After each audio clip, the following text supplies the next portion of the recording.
Pinupuri ka namin, pinasalamatan sa mahapong ito, Panginoon. Na muli na naman, Panginoon, na ibinigay mo sa amin.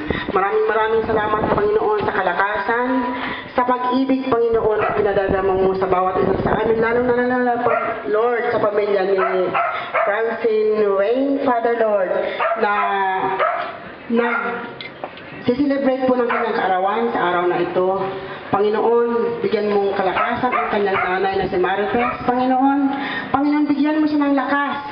Alam pong problema ang dumating sa kanyang buhay. Alam kong kaya niya dahil kasama kanya doon. Mabait na bata. Kahit nawawala, malayo po sa kanyang asawa, Panginoon. Alam ko, Lord, na kaagapay mo siya.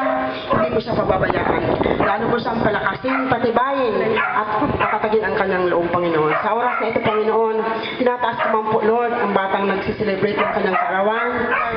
Sana'y nawa, Panginoon, na sa paglaki niya, may takot siya sa iyo, Panginoon, at bigyan mo siyang kalakasan, kalusugan, Panginoon, na sa darating pang kanyang kaarawan, lalo, Lord, na magiging malusog siya, Panginoon.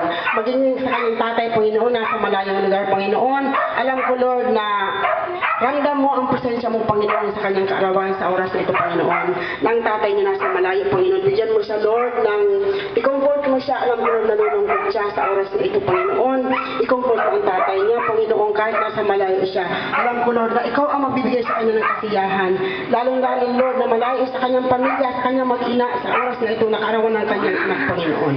Maraming salamat din po sa pamilya ni Sardo, Panginoon. Sa pamilya ni Tess, sa pamilya ng tatay ni Tess, Panginoon. Lord, lalo mo silang pagbigkisin ang dalawang pamilyang itong pinagsama mo sa iyong harapan, Panginoon, na lalo mo silang pagpalain, balik mo sa kanyang siksik, liglig at pagpapala ang pagpapakain niya sa mga kapitbahay niya sa araw na ito, Panginoon. Maraming salamat, Panginoon. In Jesus' name we pray. Amen. Maraming salamat po, sister. Ngayon mga bata, umpisa na natin yung ating party. Bago tayo kumain, maglalaro muna tayo at syempre